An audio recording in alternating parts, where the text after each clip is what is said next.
안녕하세요. 유니티 강의 실습편, 겨울방학 실습편을 시작하겠습니다. 좀 늦은 감이 있는데 정말 죄송하고요. 이번에 진행할 실습편 강의는 로그라이크 게임 만들기입니다. 로그라이크 게임은 지금 여러 가지 장르 중에 하나인데요. 게임의 장르 중에 하나인데, 일단 기본적인 틀은 랜덤성이 강하다라는 점이 있겠습니다. 맵이 생성되는 것과 적의 배치, 아이템의 종류나 배치 정도가 모두 랜덤으로 생성되는 게 그거의 그 로그라이크 장르의 가장 큰 특징인데요. 예를 들면 유명한 게임 중에 아이작의 번제라는 게임이 있습니다. 약간만 보여드리면 어, 이런 식으로 지금 오른쪽 위에 맵이 매번 바뀌는 그런 형식을 취하고요. 게임이 재시작될 때마다 주인공에게 걸리는 디버프나 방의 위치, 그리고 몹의 배치, 아이템이 나오는 현황 이런 게 모두 달라집니다. 어느 정도 틀이 있는 게임들도 있고 그런 틀을 정해놓는 게임을 로그라이트 정도로 부르기도 하는데 지금 저희가 만드는 게임은 로그라이크 게임이 될 것 같습니다. 유래 같은 걸로 설명하기는 좀 그렇지만 흥미를 위해 좀 설명을 하자면 이런 게임의 최초의 게임, 이런 장르의 최초의 게임이 로그라는 게임이에요.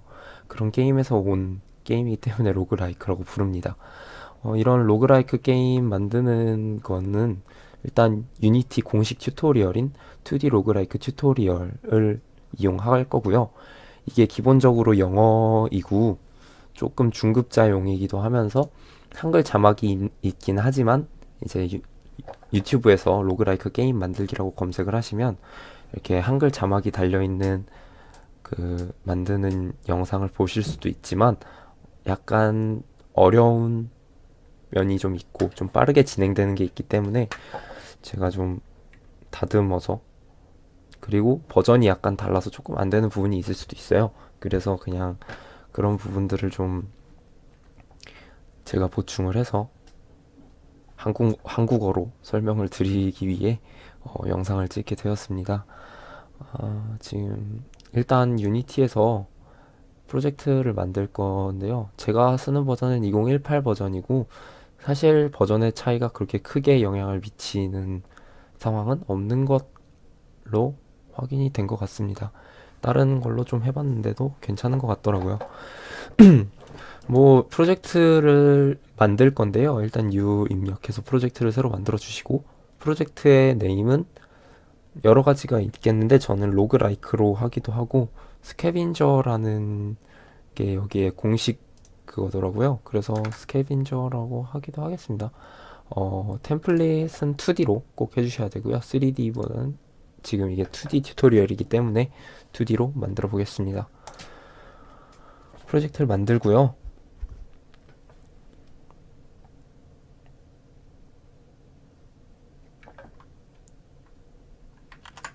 네, 로드가 완료되었습니다. 일단 이 프로젝트를 에셋스토어에서 튜토리얼에 필요한 여러 가지 스프라이트나 오디오 이런 에셋들을 가져오기 위해서 에셋스토어를 들어가 줍니다. 에셋스토어에 진입을 한 다음 2D 로그 라이크라고 치면은 유니티 테크놀로지에서 제공하는 2D 로그라이크 튜토리얼이 존재해요. 여기서 다운로드 버튼이 뜨실 텐데 다운로드 버튼을 눌러서 다운로드를 받아주시고 그 다음에 임포트를 사용해서 이제 불러와 줍니다. 창이 여러 개 뜨는데 그냥 임포트를 눌러주시면 돼요.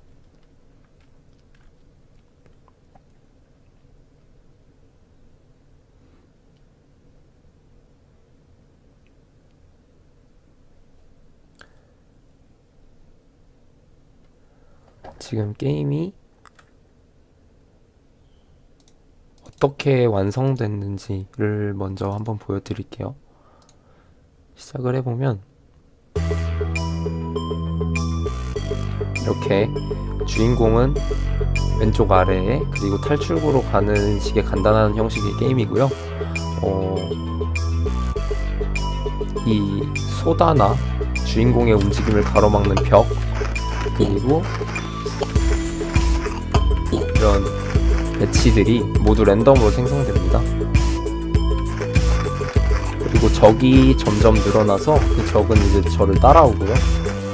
이게 잘못 움직이게 되면 이렇게 맞거나 하는 겁니다. 버그가 좀 걸렸네요.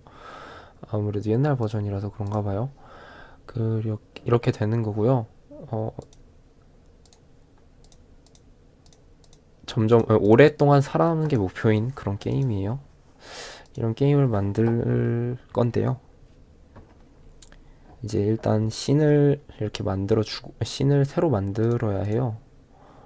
일단 파일, 뉴 씬을 통해서 씬을 새로 만들어주고요. 여기서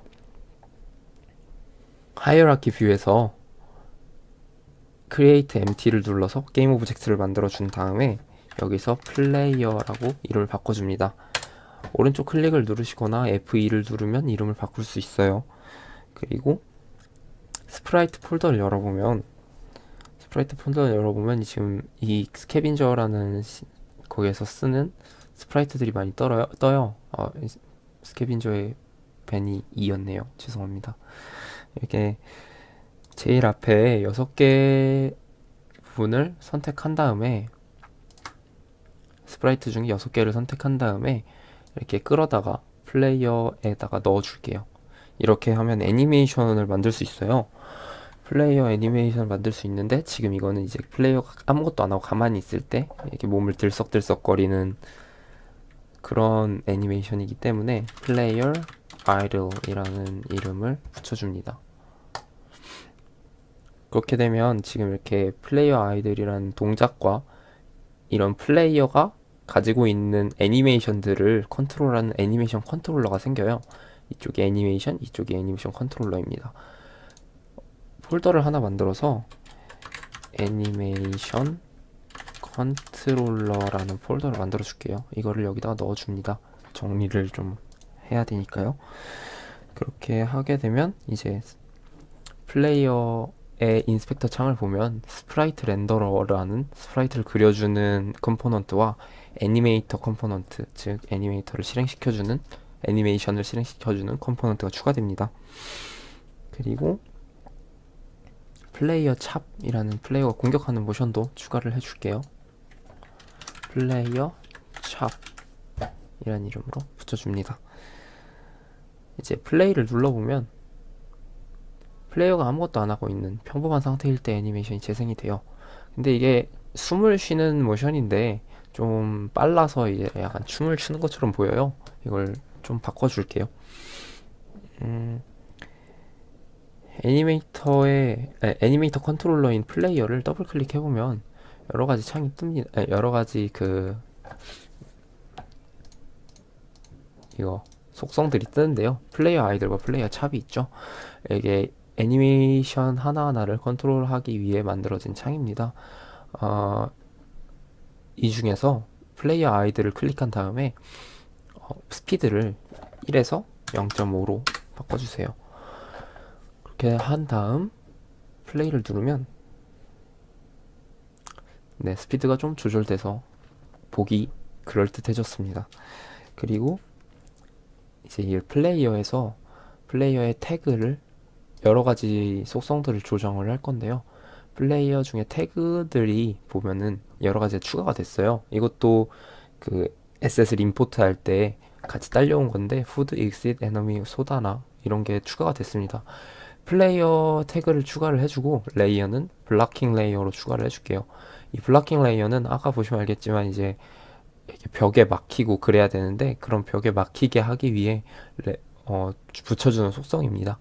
그리고 소팅 레이어라는 시스템이 있는데 저희가 기초편에선 오더인 레이어로 그 게임 내에서 표현되는 스프라이트들의 순서를 정해줬었어요. 근데 여기에선 소팅 레이어를 통해서 유닛을 그 가장 위부터 아래로 이렇게 우선권을 가지게 되는데, 유닛을 두면은 이제 가장 우선적인 우선권을 가지게 됩니다. 그러면은 이 유닛을 부여하게 되면 이제 푸드나 그런 아이템을 먹을 수도 있고, 플로어라는 땅 위에 올라서야 되는 건 당연하겠죠. 그래서 유니스 레이어를 소팅 레이어를 부여해 주고요. 그리고 박스 컬라이더와 리지드 바디 2D를 추가해 줍니다. 박스 컬라이더와 리지드 바디 2D를 추가를 해 주고요. 리지드 바디에서 이제 얘네가 충돌 감지를 위해서 리지드 바디를 달아주는 거지만, 이게 실제로 물리 법칙을 적용받고 싶진 않아요. 그래서 키네마틱을 사용해서 좀 이렇게 격자 무늬로 우리가 이동을 할 거기 때문에 키네마틱을 사용해 줍니다. 이렇게 되면 일단 중력이 제고되고요. 여러 가지 다른 물리 법칙도 거의 적용되지 않아요. 그리고 박스 컬라이더의 크기가 지금 0.0001로 돼 있는데, 이 크기를 0.9로 해주면 이제 그 플레이어의 크기보다 약간 작게 만들어져서 이 충돌이 빡빡하게 이루어지지 않게 하겠습니다. 이렇게 보통 1-1로 하면은 옆에 1-1인 애랑 조금이라도 부딪히면 충돌이 판정이 일어나기 때문에 약간 여유를 주기 위해 이렇게 하겠습니다. 그리고 그 다음에 SS 폴더에 들어가서 크리에이트로 프리팹스 폴더를 만들어주세요. 프리팹스 폴더에 플레이어의 프리팹을 만들어줍니다. 프리팹이 기억이 안 나시는 분들 위해 잠깐 설명하면, 얘는 이제 얘 정보를 모두 담고 있는 설계도 같은 거예요. 이제 얘가 이제 이런 애들이 다 유지가 된 채로 얼마든지 복사를 더 할 수 있죠. 이거는 이제 다 지워주고요. 새로 create empty를 눌러서 똑같이 같은 방식으로 적을 만들어줍니다. 이름은 enemy1이에요. 왜냐면 여기 보시면은 이제 적의 종류가 두 가지가 되기 때문에, 로그라이크란 장르를 설명할 때 말씀드렸지만, 이런 적의 종류나 적의 등장하는 패턴 이런 게 다 달라지는 게 좋은 로그라이크 게임이기 때문에, 일단 튜토리얼이기도 하고 해서 적이 두 종류로 준비가 되어 있습니다. 등장할 때 이 적이 이 두 종류 중에 랜덤으로 등장을 할 거예요. 똑같이 애니메이션을 만들어 줄게요. enemy 1 아이들,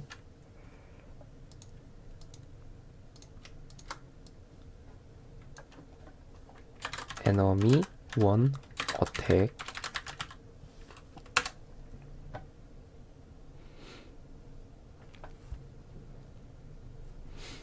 그리고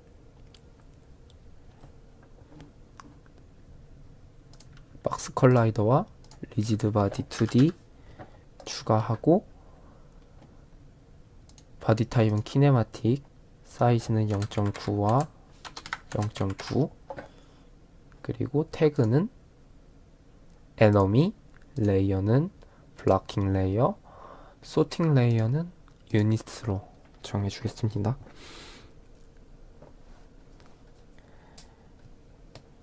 그렇게 하고 프리팹 폴더에 들어가서 에너미 1을 프리팹으로 만들어 주고요. 에너미 2는 얘를 이미 갖고 있는 얘를 아주 약간만 수정해서 바꿔놓도록 할게요. 에너미 1은 n에서 이름을 에너미 2로 바꿔주고, 얘네들이 갖고 있는 속성은 모두 똑같기 때문에 더 건드릴 필요가 없습니다. 그리고 이렇게 새로운 애니메이션을 넣어주고요. 아이들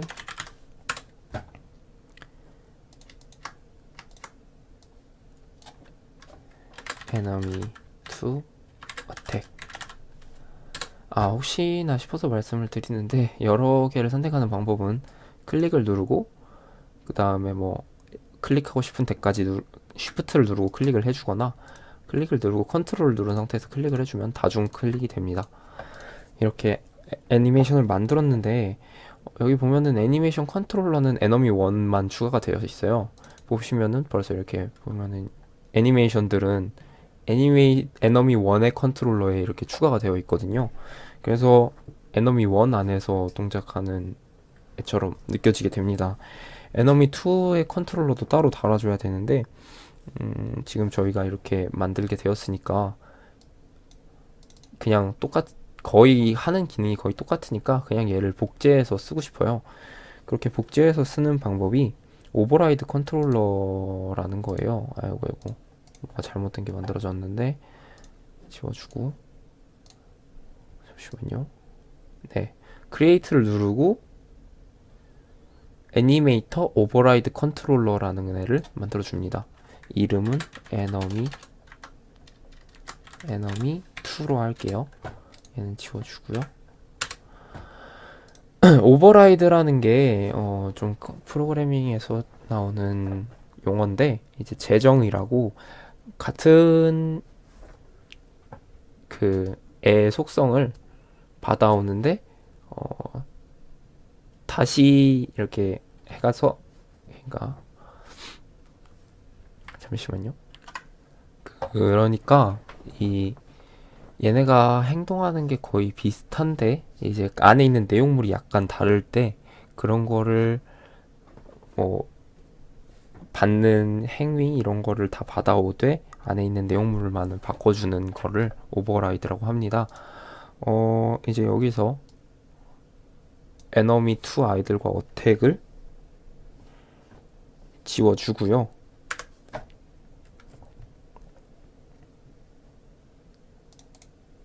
잠시만요. 에너미 2 오버라이드 컨트롤러를 눌러보면 이제 컨트롤러에서 누구를 이렇게 복사해 올지를 물어보고 있습니다. 에너미 1을 복사할 거니까 에너미 1을 끌어다 놔줘요. 그러면 여기 보시면 에너미 1 어택을 따라하는 애는 누구로 할 거냐, 그리고 에너미 1 아이들을 따라할 애는 누구로 할 거냐라고 이렇게 물어보는데, 에너미 1 어택을 따라할 애를 에너미 2 어택, 에너미 1 아이들을 따라할 애를 에너미 2 아이들로 이렇게 배치를 해줍니다.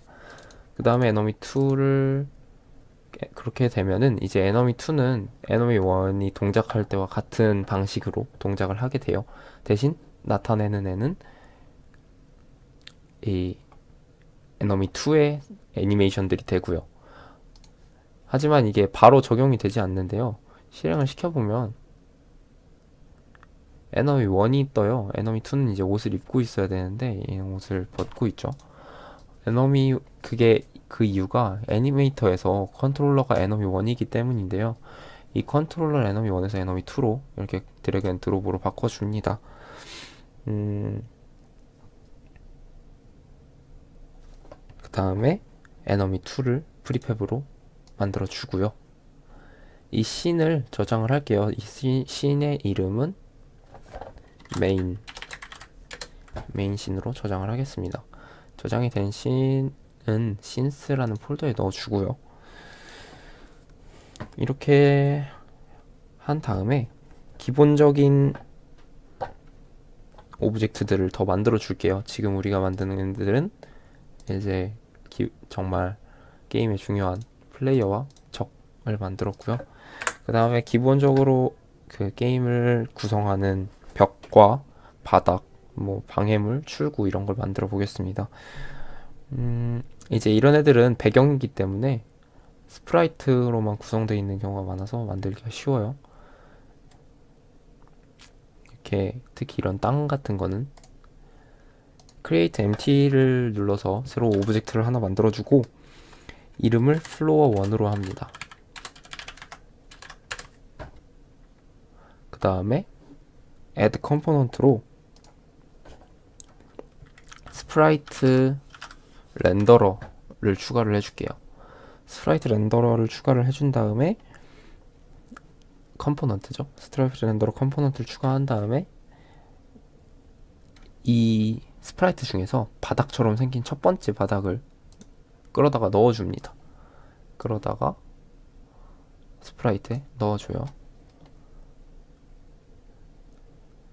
근데 이거를 프리팹으로 만들고 또 스프라이트 폴더로 넘어가는 게 귀찮잖아요. 그래서 스프라이트 오른쪽에 보면 이 참조 버튼이 있는데 이 참조 버튼을 누르고 다음 땅으로 바꿔준 다음 이름을 플로어 2로 바꾸고 이렇게 넣어줍니다. 이거를 8까지 반복해 주세요. 플로어 3 멈췄다가 다 하고 풀게요. 여러분도 다 하고 재생하시기 바랍니다. 네, 다 만들었는데 이게 하나 빼먹은 게 있어요. 그 플로어 타일이다 보니까 그 레이어의 소팅 속성을 정해줘야 되는데 네, 플로어 소팅 레이어를 적용을 시켜줄게요. 태그나 레이어는 필요가 없습니다. 뭔가를 막을 것도 아니고 얘가 뭐 플레이어 같은 역할을 할 것도 아니니까 이거를 네, 원래는 처음 거에서 이 속성을 정해두면 다른 걸 바꿀 때도 다 적용이 되어 나오겠죠?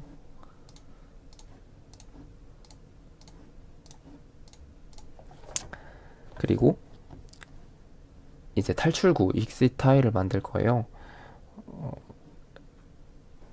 얘에서 스프라이트를 탈출구 모양의 exit으로 바꿔주고 이 이름도 exit으로 넣어줍니다. 그리고 얘는 이제 플레이어가 이 타일에 닿으면 다음 레벨로 넘어가게 하고 싶어요. 그래서 컴포넌트를 추가해서 충돌 판정을 해야겠죠? 박스 콜라이더를 추가해줍니다. 박스 콜라이더 2D를 추가해주고요. 얘가 이스 트리거 모드가 아니고 콜라이더 모드면 이 물리적 충돌을 일으키기 때문에 좋지 않아요. 그래서 이스 트리거 모드를 체크해서 실제로 얘가 닿았는지 안 닿았는지라는 충돌 감지의 역할만 해줍니다. 그리고 이제 소팅 레이어는 플로어보다는 위에 그리고 유닛보다는 아래에 있게 하기 위해 아이템스 소팅 레이어로 넣어주고요. 태그는 exit으로 해줍니다. 그러고 나서 프리팹을 만들어 주고요.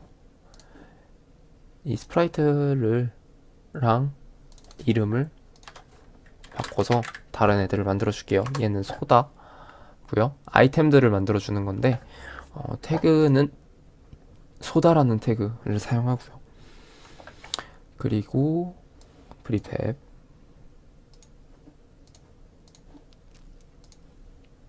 푸드로 바꿔주고 이름을 푸드 태그를 푸드 해서 프리팹으로 넣어주고 이렇게 하고요. 그 다음에 벽을 만들 거예요. 눌러서 벽 스프라이트를 여기 이게 이 중에서 단단한 돌멩이 같이 생긴 애들이 있어요. 지금 좀 주의해야 될 게 얘랑 얘예요. 하나가 중간에 좀 건너뛰죠. 밖을 막는 돌을 설치를 하는데 얘는 그런 돌에 좀 얘는 그런 돌에 좀 적합하지 않고 얘가 좀 더 적합해서 그렇게 됐나 봐요. 얘를 클릭을 해주고 이름은 Outer Wall 1으로 해주겠습니다. 얘는 플로어 속성을 가지고요. 이제 얘는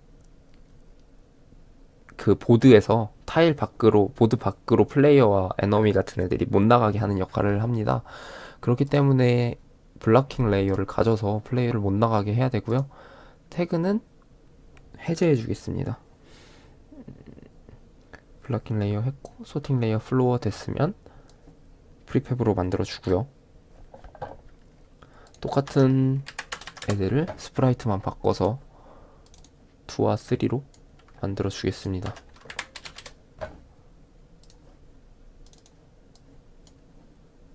네, 아우터월이 만들어졌고 그 다음에 안쪽에 플레이어를 막는 장애물인 벽을 만들어 볼게요. 스프라이트는 네, 이런 덩굴류 여기 중간에 이거 조심하시고 덩굴류들을 모두 선택해 주시면 되고요. 모두 8개고요. 블락킹 레이어로 플레이어의 움직임을 막는 건 똑같은데 얘는 이제 플로어 위에 배치가 되는 그러니까 가시덤불 같은 느낌이니까 아이템스 역할을 소팅 레이어를 갖게 됩니다. 그래서 나머지는 네 이제 반복이죠. 월2 이거 바꿔주고 월7 바꿔주고 지금 정지했다 멈춘 거예요. 월8까지 노가다를 해서 바꿔주시면 됩니다. 보통 이 해골이 7에 있으면 보통 맞는 거예요. 그런 식으로 판단해 주시고 이 다음에는 스크립팅을 해야 돼요. 에셋에 들어가서 create 폴더로 스크립트라는 폴더를 만들어 주시고요. 카페에 보시면 실습편 코드가 있어요. 여기 보시면 이제 1, 2주차 통합 스크립트가 들어있는데 얘를 저장해서 압축을 풀어서 보시면 이런 이미지가 있습니다. 사실 그냥 스크립트가 담긴 텍스트 파일이나 아니면 스크립트 파일로 넘겨드릴 수도 있었지만 직접 따라 치시는 게 여러모로 좋기 때문에 보고 따라 치시길 바래요. 여기서 보드 매니저와 게임 매니저 스크립트를 보고 따라 쳐주세요. 다 끝나고 영상을 다시 시작해 주시면 됩니다. 네, 저는 작성이 끝났고요. 작성이 완료되신 분들은 이제 설명을 좀 드릴게요. 일단 보드 매니저에서 처음에 그 위에서 랜덤은 유니티 엔진 랜덤을 입력을 해서 나중에 쓸 랜덤 기능을 사용하기 위해 추가를 해줍니다. 네임스페이스를 추가를 해주고요. 그리고 직렬화라는 시리얼라이저블 변수를 만들 거예요. 이 직렬화 속성을 사용하면은 뭐 그냥 넘어가겠습니다. 너무 고급적인 부분이라서. 그리고 이렇게 미니멈과 맥시멈을 만들어 주고요. 카운트라는 애로 이제 미니멈과 맥시멈을 또 카운터라는 이제 클래스 함수를 만들어 줍니다. 그리고 이제 변수들을 선언해 주는데요. 컬럼스와 로우스는 이제 그 행과 열인데 이 보드 게임판이 8 곱하기 8의 격자 무늬로 만들겠다는 뜻이에요. 그리고 월 카운트는 이제 안에 생성되던 그 장애물들의 수를 랜덤으로 정해 주는 거고요. 그거를 최소 개수와 최대 개수를 5에서 9로 정해 놓은 겁니다. 그리고 음식의 개수도 1에서 5로 사이에서 선택되게 민과 맥스 값을 정해 준 거죠. 그 다음에 이제 게임 오브젝트들을 그거 넣어줘야 되는데 게임 오브젝트들을 넣기 위해 퍼블릭 변수로 선언을 해서 그 exit과 floor, wall, food, enemy, outer wall 같은 거를 받아오도록 합니다. 그 다음에 보드 홀더라는 애를 만들 건데 이 보드 홀더라는 애는 이제 월 같은 애들이 막 생성되다 보면은 되게 난잡해져요. 여기 8 곱하기 8이면 일단 기본적으로 생성되는 벽과 땅 개수만 해도 64개가 되는 거잖아요. 그렇기 때문에 하이라키가 굉장히 더러워지기 때문에 그런 걸 좀 컨트롤 해주기 위해서 그 보드 홀더를 통해 안에 접을 수 있게 만들어줍니다. 이따가 확인해 보시면 될 것 같고요. 그 다음 3차원 벡터 리스트인 그리드 포지션을 사용하는데 이제 얘가 뭐냐면 게임판에 있는 애들을 좌표로 나타내는 역할을 해요. 뭐 얘를 하면 1,1, 얘는 뭐 1,2 뭐 이런 식으로 그런 변수고요. 이제 이니셜라이즈 리스트를 통해서 그리드 포지션을 초기화해 줍니다. 그리드 포지션을 클리어 한 다음에 컬럼과 로우를 1부터 컬럼 빼기 1보다 작게니까 6까지겠죠? 7이면 안 되는 거니까 1부터 6까지 y축을 1부터 6까지 추가를 해줍니다. 무슨 뜻이냐면 여기 보시면 뭐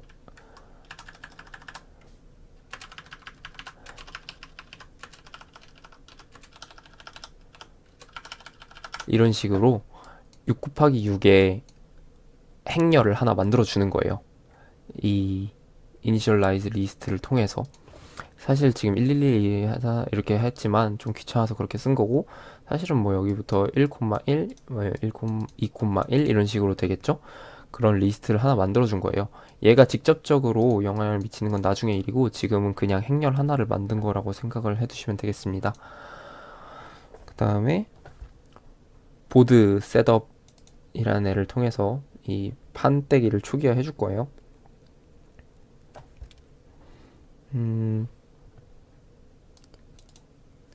보드 홀더라는 애를 통해서 이제 게임 오브젝트에 보드라는 애 트랜스폼과 동일하게 만들어 주고요.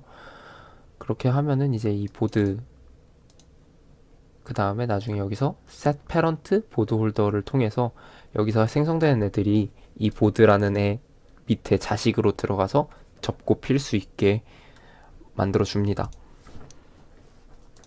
얘는 이제 마이너스 1부터 컬럼의 전까지 이렇게, 아니 컬럼 플러스 1의 전까지, 즉 8까지 이렇게 보드를 쌓아 줄 거예요. 근데 쌓는 방식이 마이너스 1부터 생성을 해요. 플로어 타일들을 생성을 하는데, 플로어 타일들 생성을 할 건데, 만약 플로어 타일들을 쫙 생성해 주고 x가 마이너스 1이거나 x가 컬럼과 똑같거나 y가 마이너스 1이거나 y가 로우스와 똑같거나 했을 땐 바깥 벽을 생성해 주는 거예요. 그게 뭔 소리냐면, 아까 뭐 행렬을 만들었는데 이걸보다 크기가 좀 더 크겠지만, 마이너스 1부터 8까지니까 그냥 좀 더 크겠지만, 가장 가의 벽, 즉 x가 가장 가의 마이너스 1일 때랑 x가, 즉 여기들이겠죠, 여기들인 x가 마이너스 1일 때랑 x가 컬럼스 플러스 1일 때, 즉 여기일 겁니다. 그리고 y가 마이너스 1일 때랑, 즉 여기겠죠. 그리고 y가 로우스 플러스 1일 때 여기일 겁니다. 이렇게 하면은 얘네를 아우터 월 타일로 배치를 해줍니다. 생성을 해주는 거예요. 아우터 월 타일로 생성을 해줄 건데, 그렇게 되면 이 보드를 둘러싸는 모양으로 아우터 월, 이 단단한 벽이 생성이 되겠죠. 어디 있지? 여기 있는 단단한 벽들, 못 나가게 하는 벽이 생성이 될 거고요. 이렇게 임시로 이 안에 넣어 준 건데, 임시로 이 속성이 부여되어 있는 애들을 instantiate라는 메서드를 통해서 직접적으로 만들어 줍니다. to instantiate, 뭘 생성할 거냐를 여기다 넣어 주는 거고, 어디에 생성할 거냐, 그리고 얘는 이제 회전값이 어떻게 될 거냐인데, quaternion.identity는 그 기본 회전값을 가짐이라는 뜻입니다. 그래서 혹시나 무슨 일이 생겼을 때 돌아가지 않고 기본값으로 생성되게 만들어 주고요. u 벡터 3 x와 y 아까 했던 그 뭐 1,1 이런 데에다가 생성하게 위치를 정해주고, 다음 to instantiate로 이 생성을, 그러니까 얘를 혹은 얘를 생성해 준다는 뜻입니다. 그렇게 한 다음 보드 홀더를 부모로 삼음으로써 안으로 들어가게 되는 거죠. 이제 이렇게 하면 보드 셋업 메서드가 이렇게 하면은 기본적인 땅을 그립니다. 벽과 땅바닥을 그릴 거예요. 그 다음에 랜덤 포지션이라는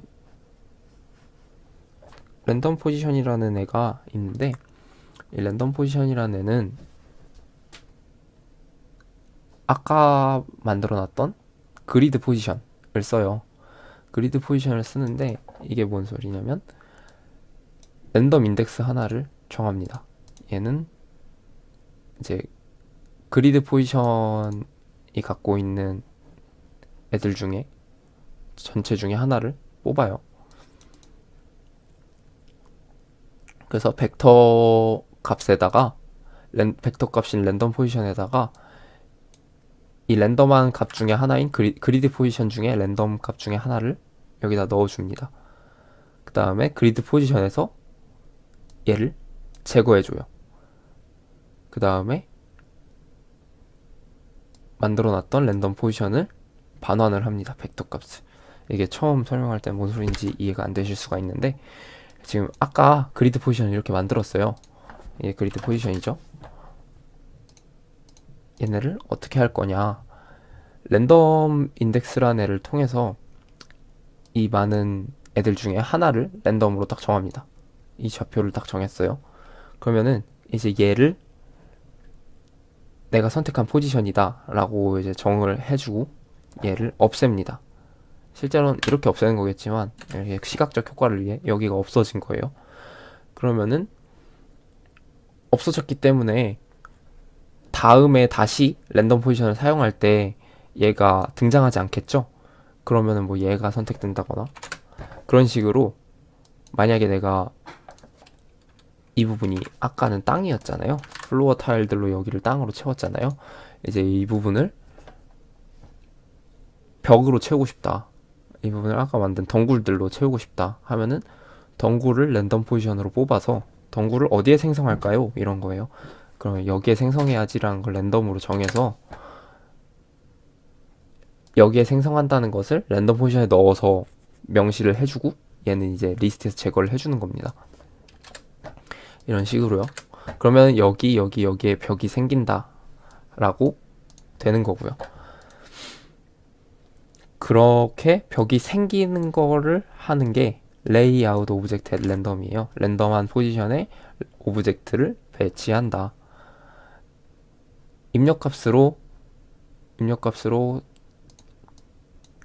게임 오브젝트를 사용하고, 게임 오브젝트 배열을 사용하는데 어느 타일을 사용할 건지를 받고요. 예를 들면 푸드 타일 아니면은 벽 타일 이런 걸 사용하게 될 거고요. 그 다음에 미니멈에서 맥시멈, 최소값에 최대값 사이 값을 받아주고요.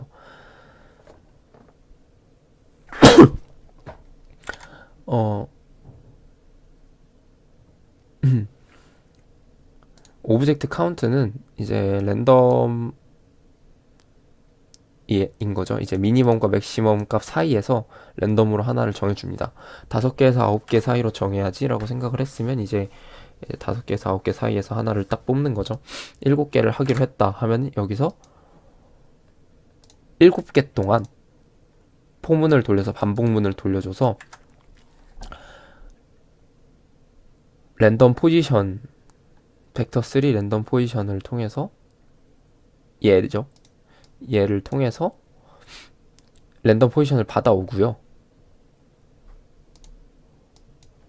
이쪽이 얘를 통해서 랜덤 포지션 하나를 받아오고, 이거를 타일 초이스 게임 오브젝트에서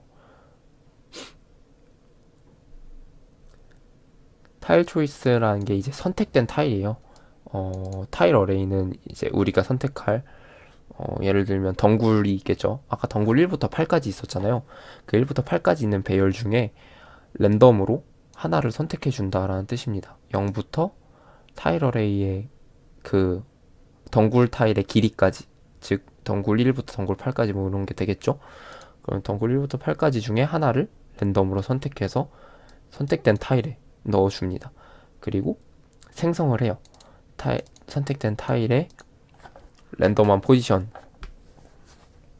얘에서 갖고 온 랜덤한 포지션으로 기본 회전값에 생성한다 라는 식으로 생성을 해주는 거예요. 그렇게 되면은 이제 벽을 여기다가 넣어주면 벽들이 막 생성되고 그러겠죠. 그런 거를 이제 다 준비 동작을 다 완료했으니까 실제로 셋업을 하는 거가 이제 셋업 씬입니다. 레벨을 넣어주면 그 레벨에 맞게 씬을 생성해 주는 거예요. 보드 셋업을 통해서 처음에 땅바닥과 외벽을 깔아줍니다. 그 다음에 이니셜라이즈 리스트를 통해서 이런 식으로 0으로 지웠던 애들을 다시 채워주고요. 다시 원 상태의 행렬로 바꿔주는 거죠. 그 다음에 벽을 배치하고 푸드를 배치하고 에너미를 배치하고요. 에너미의 숫자는 난이도를 위해서 레벨의 로그 값으로 두겠습니다. 로그 2의 레벨이니까 레벨이 2면 1마리, 레벨이 4면 2마리, 레벨이 8이면 3마리가 나올 거예요. 그 다음 애니메이션이래. 에너미를 선택해서 그 값만큼 넣어주고요. 그 다음 생성 이 누구야? 탈출구를 생성해 줍니다.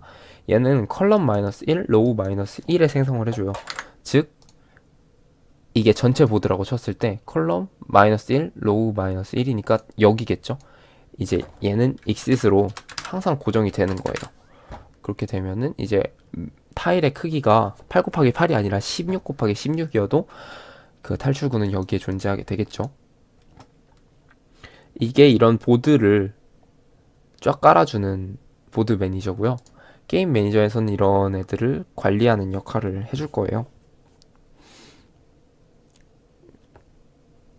이제 게임 매니저를 보시면 게임 매니저는 보통 이렇게 게임을 관리하는 애기 때문에 단 하나만 존재하게 됩니다. 그래서 게임 매니저라는 애를 하나만 존재하게 만드는 게 싱글턴이라는 방식인데요. 그 싱글턴이라는 방식을 적용시키기 위해 게임 매니저의 인스턴스를 처음에 널로 두고 여기다가 싱글턴이라는 애를 작성을 해줄게요. 스타트를 어웨이크로 바꾸고 인스턴스가 만약에 널이면 인스턴스가 아무것도 없으면 인스턴스를 자기 자신으로 넣어줍니다. 나 게임 매니저가 인스턴스로 들어갈 거야. 만약에 인스턴스가 널도 아니고 자기 자신도 아니에요. 그러니까 게임 매니저가 비어있지도 않고 게임 매니저가 나도 아니에요. 그러면은 자기 자신을 없애요. 게임 오브젝트가 이 스크립트가 들어있는 자기 자신인데 게임 매니저를 없애요. 그래서 만약 게임 매니저가 없어요. 그러면은 자기 생성될 때 딱 이제 이 게임 매니저가 생성될 때 게임 매니저가 없어요. 그러면은 자기가 그 자리를 차지하고 게임 매니저가 있어요. 그러면은 자기 자신을 파괴함으로써 게임 매니저가 단 하나만 존재하도록 만들어줍니다. 그리고 Don't Destroy Your Load라는 애는 게임의 씬이 불러오거나 할 때 게임의 씬을 로드하거나 할 때 다른 씬으로 넘어가거나 그럴 때 절대 파괴되지 않게 합니다. 그래서 혹시라도 다른 씬이 불리었거나 그랬을 때 얘가 파괴되지 않게 그래서 게임 매니저가 계속 존재하게 합니다. 그리고 보드 매니저, 퍼블릭 보드 매니저를 통해서 이 보드 스크립트를 따올 건데요. 보드 매니저라는 애를 찾아서 이 보드 스크립트를 에 들어있는 get component 보드 매니저를 통해서 스크립트를 따옵니다. 어려운 말이네요. 그 다음 이닛 게임으로 게임을 초기화해 주는데 게임을 초기화하는 건 이제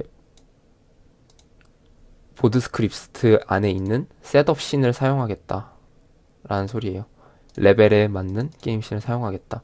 이 레벨은 처음에 저희가 이제 테스트를 해보기 위해 3으로 정해뒀습니다. 그 다음에 업데이트는 사실 필요 없고요. 저장을 다 해주신 다음에 나가서 얘는 이제 없애주고요.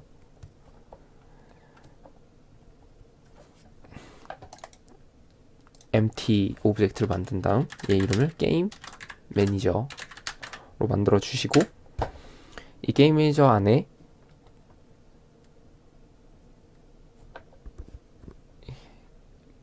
게임 매니저 스크립트를 넣어주고요. 보드 매니저 스크립트도 넣어줄게요. 보드 매니저 스크립트 안에 이제 변수들을 넣어줘야 돼요. 왜냐면 여기 아까 넣었던 플로어, 월, 푸드, 에너미, 아우터 월, 타일즈에 뭐가 들어갈지를 아직 안 넣어줬거든요. 그래서 얘네를 직접 넣어주겠습니다. 프리패스 폴더에 가면 이게 얘네들이 많은데 얘네들을 끌어다가 놓으면 적용이 되거든요. 퍼블릭으로 선언을 했기 때문에 이런 타일들을 퍼블릭으로 선언을 했기 때문에 이런 유니티 안에서 얘네들을 넣어줄 수 있습니다. 근데 얘네들을 클릭을 하면 이 인스펙터 창이 바뀌어서 넣을 수가 없게 돼요. 그럴 땐 오른쪽 위에 작게 자물쇠가 있거든요. 그 자물쇠를 눌러주시면 이 인스펙터 창이 잠겨서 다른 애들을 클릭해도 인스펙터 창이 바뀌지 않습니다. 인스펙터 창이 바뀌지 않으니까 얘네들을 드래그 앤 드롭을 해서 플로어 타일에 넣어주고, 그럼 사이즈와 안에 있는 속성, 안에 있는 엘리멘터들이 알아서 넣어집니다. 벽은 월은 또 넣어줄 건데, 월 하나가 어디 갔죠? 월 하나를 급하게 만들어 보겠습니다. 인스펙터 창 해제를 해서 월1을 봐서 얘겠죠. 어디 갔는지 이상하네요. 그러고 삭제를 해준 다음에 월 타일들을 인스펙터 창을 다시 잠근 다음 월 타일들 넣어주고요. 푸드는 얘랑 얘겠죠. 컨트롤 클릭으로 멀리 있는 애를 떨어뜨린 애들을 이렇게 클릭을 여러 가지 해주고요. 에너미들은 여기 두 개죠. 여기 두 개를 넣어주고 아우터 월 3개 또 넣어준 다음 exit 탈출구도 집어 넣어줍니다. 그렇게 되면 이제 얘네들의 속성을 부여를 완료를 했어요.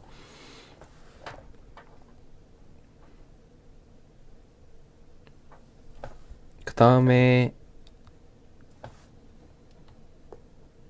실행을 해보면 보드판이 만들어집니다. 에너미도 정상적으로 출력이 되죠. 지금 레벨 3로 했으니까 한 마리가 출력이 되는 게 맞을 거예요. 근데 보시면 지금 위치가 좀 이상해요. 카메라 위치도 좀 이상하고. 그래서 메인 카메라의 위치를 바꿔줄게요. 인스펙터 자물쇠를 잠금 해제하고 메인 카메라가 비추는 위치를 0,0에서 3.5, 3.5로 맞춰주는 겁니다. 여기 보시면 사실 실행시켜 놓고 일시정지로 씬뷰를 보시면 원래는 0,0이면 이 상태가 되는데 얘를 이제 3.5, 3.5로 맞춰주는 거예요. 이 3.5, 3.5로 맞추는 이유는 이 사람이 그렇게 만들었기 때문입니다. 다른 이유는 없어요. 만약에 직접 게임을 만드실 때는 그냥 얘에서 메인 카메라를 클릭하고 W를 누르시면 위치 바꾸기가 뜨는데 위치 바꾸는 걸 통해서 적당히 이렇게 끌어다가 놔서 맞춘 다음에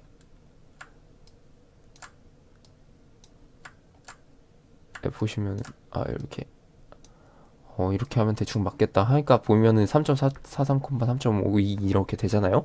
이런 애들을 이제 미세 조정을 이제 얘가 아니라 수치를 통해서 조정을 해주는 거죠. 지금 제가 바꾼 진행 과정들이 모두 플레이 버튼을 누른 상태로 했으니까 플레이 버튼을 없애면은 다 취소가 되고요. 그 다음에 옆에 있는 이 배경 화면이 좀 게임 분위기랑 좀 안 맞아요. 백그라운드 색깔이 파란색이라서 얘를 검은색으로 바꿔줄게요.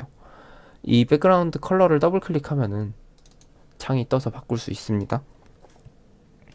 그 다음 실행을 해볼까요? 네, 잘 됐네요. 뭐 주변 분위기도 괜찮고 네, 배경의 분위기도, 그리고 카메라에 잡아주는 시점 이런 것도 잘 잡혔습니다. 다음 이제 그 게임 매니저를 아까 싱글턴으로 만들었잖아요. 얘를 불러오는 로더라는 스크립트를 만들어 줘야 돼요. 스크립트에 들어가서 로더, 그 아까 보여드린 스크립트 폴더에, 아까 받으신 스크립트 폴더에 로더라는 스크립트가 있습니다. 걔를 갖고 와서 입력을 해서 주시면 돼요.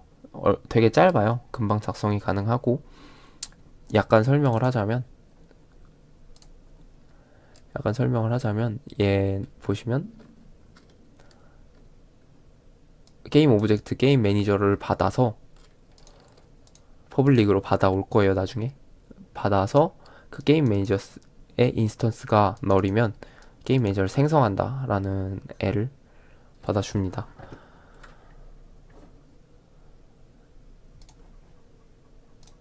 이 로더는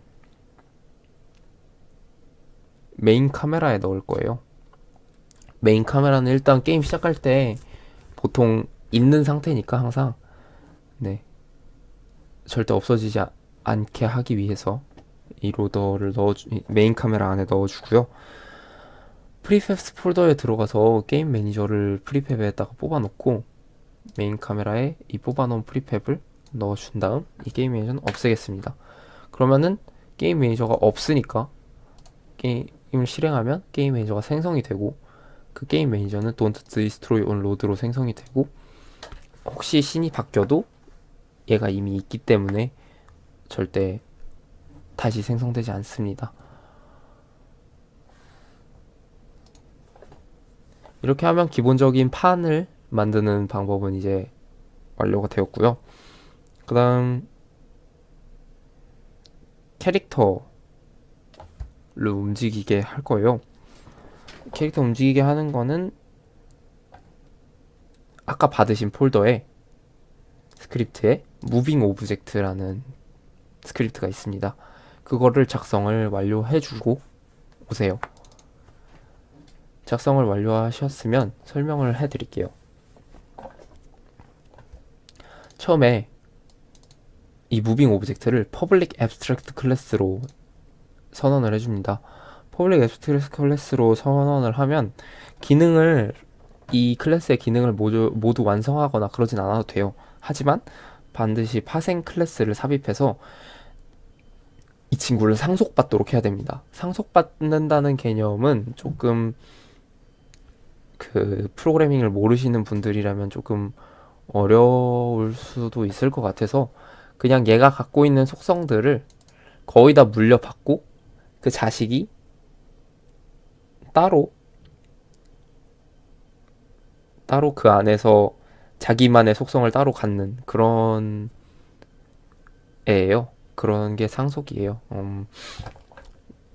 부모 자식 이런 비율을 봐도 알 수 있듯이 이제 유전자 같은 거랑 이제 비슷하다고 보시면 돼요. 이제 부모님의 유전자를 물려받았는데 이제 커가면서 자기 자신만의 뭔가 생기잖아요. 그런 개념입니다. 상속은. 여기까지만 설명을 하고요. 혹시 궁금하시면 따로 검색을 통해서 찾아보시면 되겠습니다. 그 다음에 퍼블릭 플루트 무브 타임을 통해서 선언을 해주고요. 얘는 이제 오브젝트를 움직이는 시간 단위가 되겠습니다. 0.1이 되고요. 레이어 마스크라는 변수로 블러킹 레이어를 선언을 해줍니다. 레이어 마스크는 이제 열려있는 공간으로 딱 이제 이동을 하려고 하면 얘가 충돌이 일어났는지 안 났는지 이런 걸 체크하는 그런 거예요. 그 다음 움직일 유닛의 리지드 바디 2D를 만들어주고 컬라이더도 만들어줍니다. 그 다음에 인버스 무브 타임이라는 애를 만들어줄 건데 얘는 여기서 보시면 아시다시피 무브 타임을 역수로 만든 거예요. 지금 0.1이잖아요. 이거 역수로 만들면 10이겠죠. 이거는 이제 곱셈을 통해서 계산을 좀 편하게 하려고 넣는 변수입니다. 나눗셈보다는 곱셈이 아무래도 직관적으로도 실제로 계산하기로도 좀 편하니까요. 그 다음에 프로텍티드 버추얼 보이드라는 이름으로 스타트 변수를 바꿔줘요. 프로텍티드 버추얼이라는 이 말머리를 달면은 자식 클래스가 덮었을 때 얘네를 재정의할 수 있습니다. 아까도 말씀드렸다시피 재정의는 이제 전체적인 틀은 비슷한데 안에 있는 내용물을 조금 바꿀 수 있는 거예요. 스타트를 만약에 좀 다르게 쓰는 자식 클래스가 있을 수 있어요. 이런 부모를 상속받을 때는 스타트가 아무래도 게임이 시작될 때 얘가 시작될 때 이런 식의 그럴 때 쓰는 거다 보니까 좀 다른 부분들이 있을 수 있거든요. 그래서 프로텍티드 버추얼로 선언을 해줍니다. 박스 콜라이더를 get 컴포넌트 박스 콜라이더 2D로 이 무빙 오브젝트가 적용되어 있는 오브젝트 있잖아요. 예를 들면 플레이어에다가 얘를 적용시켜요. 그러면은 플레이어의 박스 콜라이더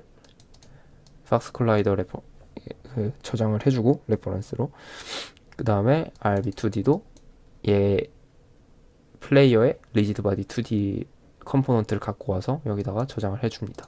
인버스 무브 타임으로 이 무브 타임을 계산을 다시 해주고요. 그 다음에 좀 아래로 내려가서 스무스 무브먼트라는 코루틴을 선언할 거예요. 이 코루틴이 뭐냐면 그 특정한 상황에 딱 실행되는 함수인데, 만약에 이 함수가 끝까지 아예 막 완료되지 않았다면 계속 그 중간 내용에서 멈추어서 다시 실행을 했을 때 거기부터 실행이 되게 하는 그런 함수입니다. 특정한 상황마다 계속 실행을 한다고 보시면 돼요. 예를 들면 뭐 물약 빨기 뭐 이런 거가 하나의 코루틴이라고 보시면 될 거예요, 아마. 자세한 내용은 다시는 말씀드리지만 좀 어려울 수 있기 때문에 검색을 통해서 확인해 보시기 바랍니다. 그리고 그 코루틴을 이렇게 실행할 건데요. 얘는 한 공간에서 다른 곳으로 옮기는 상황에 발동하는 메서드입니다. 입력으로 벡터 3 값인 end를 받는데, 이 입력으로 받는 end와 트랜스폼 포지션은 현재 위치죠. 이 오브젝트가 갖고 있는 위치, 포지션. 그 사이에 차를 계산을 해서 벡터 길이를 제곱해주는 스퀘어 매그니튜드 기능을 사용해 줍니다. 트랜스폼 포지션 안에 있는 기능이에요. 스퀘어 매그니튜드 메서드를 사용하면 여기서 여기까지의 벡터가 만약에 이렇게 차를 통해서 이렇게 벡터가 생성이 되잖아요. 여기에서 여기 사이의 차로 벡터가 생성이 되면 이 벡터 값의 길이의 제곱을 계산을 해줍니다. 왜 하필 길이의 제곱으로 계산을 하냐면 그냥 길이로 하면 계산이 느리대요. 스퀘어 매그니튜드가 그냥 길이를 계산하는 걸 매그니튜드를 통해서 하는데, 걔보다 훨씬 계산이 빠르기 때문에 이걸 사용해 줍니다. 그래서 그렇게 하면은 얘부터 얘의 벡터의 차의 제곱이면 남은 길이의 제곱이 되겠죠. 수학을 좀 배워보셨다면 네, 고등학교 수학 때 좀 배워보셨다면 알겠지만 남은 길이의 제곱이 됩니다. 그런 걸 계산을 해서 square remaining distance에 넣어주고요. 그게 플로트 입실론은 아주 작은 하나의 단위예요. 그거보다 큰지를 확인해서 while문 안에서 그 엔드까지 남아있는 거리가 아주 작지 않다면 계속 돌아가는 거예요. 계속 돌아가는데 이제 new position이라는 애로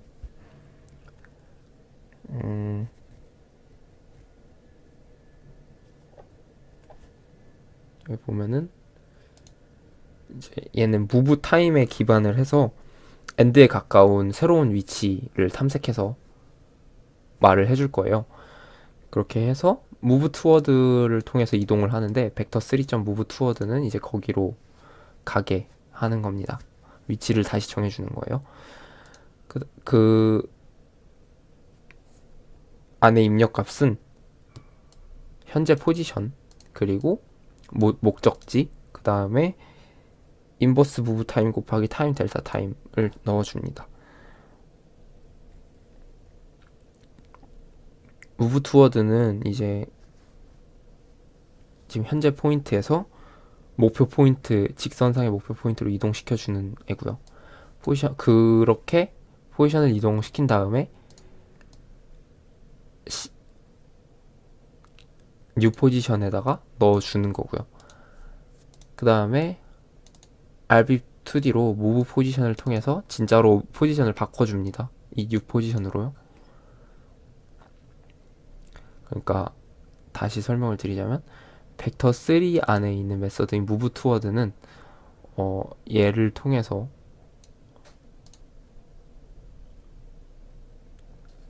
좌표값을 새로 정해주는 거예요.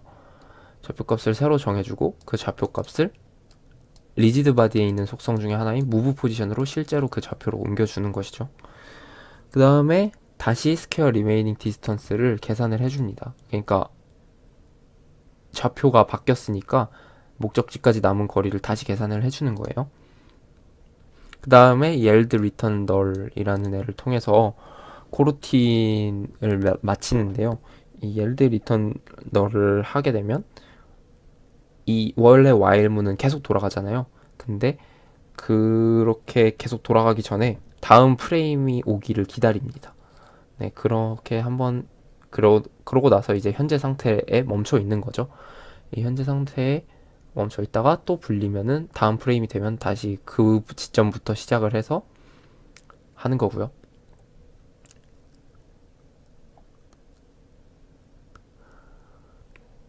그 다음에 업데이트는 지워 주시고요.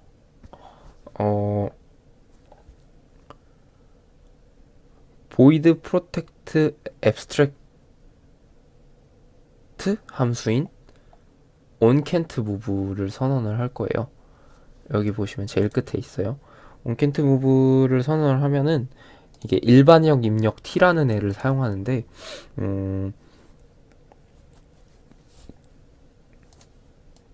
t형의 컴포넌트 변수로 받아올 거라고 지금 이렇게 써놨어요. where t 컴포넌트. 이런 게 뭐냐면 이게 추상문이라고 하는데 이런 애는 이제 불완전하게 만들어졌거나 아직 얘를 쓸 게 존재하지 않는다는 걸 의미해요. 지금 얘는 이제 자식을 상속할 거잖아요. 그러면은 이제 상속받은 자식들이 얘를 완성시켜 주는 거죠. 상속하는 자식 클래스에서 얘네를 완성해주면 되고요. 그 다음에 프로텍티드 함수인 move를 선언을 할게요. 프로텍티드 함수는 이제 외부에서 쉽게 건드릴 수 없게 이 클래스 안에서만 이 클래스 안에서만 건드릴 수 있는 그런 함수입니다. move를 선언을 해주고요. 입력값은 x좌표, y좌표, 그리고 laycast2d라는 애를 통해서 hit을 넣어줄게요. 이 out이라는 키워드로 laycast hit을 받아오는데 얘는 이제 입력을 받아올 수 있게 하는 키워드예요. out은 그렇게 해서 laycast hit은 그 기초편 마지막쯤에 좀 배웠었는데 빛을 쏴서 무언가 충돌할 때까지 날려주는 그런 애고요. 그 다음에 스타트 값의 벡터를 벡터2로 선언을 해줘요. 트랜스폼 포지션이 원래 벡터3 값인데 이걸 벡터2로 넣어주면 알아서 Z축이 잘려서 나옵니다. Z축이 날아가면서 변환이 되고요. 벡터2로 벡터2 엔드 값도 받아줄 건데 스타트 값에 목적지는 이제 스타트에다가 x 방향으로 얼마 갈지 y 방향으로 얼마 갈지를 이렇게 넣어줍니다. 그래서 목적지를 설정을 해주고요. 그 다음에 박스 콜라이더를 잠깐 false로 바꿔서 없애주는데요. 박스 콜라이더를 없앤 이유가 뭐냐면 이 레이캐스트 hit을 사용할 건데 physics2d.linecast start and blocking layer를 사용해서 블락킹 레이어에 부딪힐 때까지 블락킹 레이어를 갖고 있는 컴포넌트에 부딪힐 때까지 이 hit을 받아오게 만들어요. 근데 이 레이저를 쐈는데 광선을 쩍 쐈는데 자기 자신 컴포넌트에 부딪히면 안 되잖아요. 예를 들면은 뭐 플레이어 뭐 이런 애가 빛을 쐈는데 자기 자신의 콜라이더에 부딪혔고 그게 블락킹 레이어라서 여기서 끝 해버리면 안 되기 때문에 얘를 박스 콜라이더를 잠깐 지워준 거예요. 그 다음에 박스 콜라이더를 다시 활성화 시켜주고요.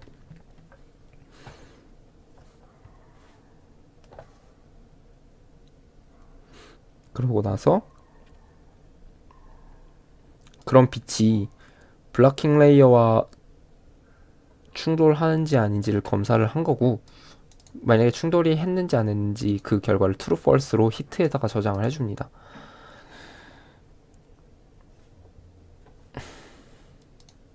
true, false로 저장하는지는 확신이 안 가네요. 나중에 다시 볼게요. 그리고 히트의 트랜스폼이 만약에 널이면, 그러니까 부딪힌 부분에 그 트랜스폼이 저장되지 않았으면 부딪히지 않았다는 소리겠죠? 부딪히지 않았다는 소리니까 이동할 수 있다는 뜻이에요. 그러니까 앞에 벽이나 블락킹 레이어 중에 벽이 있었죠. 벽이나 뭐 적이나 플레이어나 이런 게 없었다라는 뜻이니까 움직일 수 있다는 뜻이겠죠. 그래서 스무스 무브먼트를 통해 그 목적지로 이동을 시켜줍니다. 이렇게 코르틴을 시작해서 그 다음에 true를 반환해서 이 무브가 성공했다라는 것을 알려주고요. 만약에 트랜스폼이 있어요. 널이 아니에요. 그러면은 무언가에 그 빛이 부딪혔다는 소리겠죠. 빛이 나가다가 앞에 뭐가 있어서 부딪혔다는 소리니까 글로 갈 수 없다라는 뜻이고, false를 반환해서 움직일 수 없다라는 말을 반환을 해줍니다. 이 부분을 다시 좀 설명을 하면, 스타트는 이제 이 트랜스폼 포지션, 플레이어로 비유하면 플레이어가 갖고 있는 위치잖아요. 엔드는 이제 플레이어가 갈 곳이고요. 플레이어가 있는 곳부터 갈 곳까지 레이저를 쏴서 블락킹 레이어가 있으면 히트에다가 저장한다 라는 뜻이에요. 그리고 나서 Protected Virtual Method Attempt Move를 선언을 해줍니다. 일반형 입력 T를 받을 거고요. X 방향이랑 Y 방향도 받아줍니다. 여기서 일반형 T가 뭐냐면 이제 막혔을 때 유닛이 반응할 컴포넌트 타입을 지정하기 위해서 사용을 해줘요. 만약에 적이 만약에 계속 이렇게 이동을 하다가 막혔어요. 못 가요. 그러면은 못 가는 이유가 이제 상대방이 플레이어이기 때문이겠죠. 아니면 뭐 다른 걸 수도 있겠지만, 플레이어가 이동을 하다가 막혀요. 벽이 있어서 막히거나 그러겠죠. 그런 상황에서 이제 에너미는 플레이어여야 되고 플레이어는 벽이어야 되니까 무슨 행동을 하려면 그런 행동을 그 적용되어 있는 오브젝트마다 다르게 하기 위해서 이 일반형 입력 T를 사용합니다. 그래서 예를 들면 만약에 움직이다가 적이 나랑 부딪혔어요. 그럼 적의 입장에서는 이 T가 내가 되는 거고 내 입장에서는 적이 되는 거예요.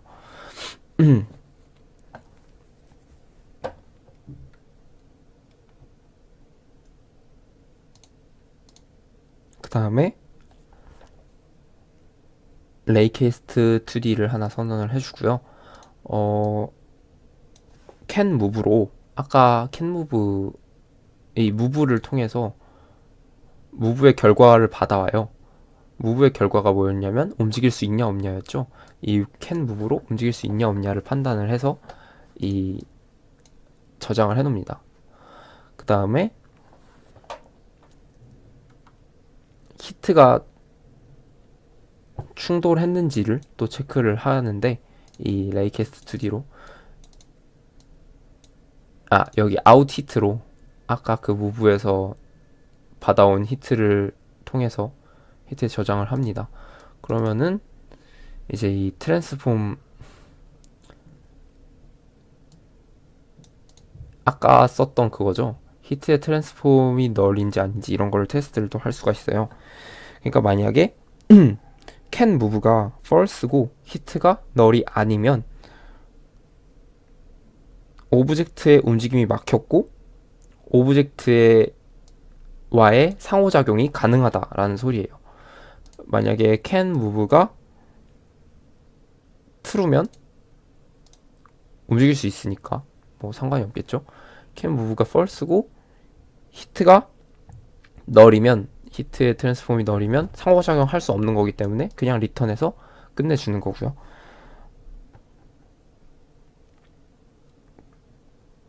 그러니까 만약에 널이 can move가 false고 널이 아니면 이거죠. can move가 false고 널이 아니면 움직일 수 없을 때 사용하는 히트 컴포넌트를 사용을 해줍니다. 히트 컴포넌트는 이제 입력으로 넣는 거고요. 네. 이렇게 하고 저장을 해주시고 밖에 나가주시면 됩니다.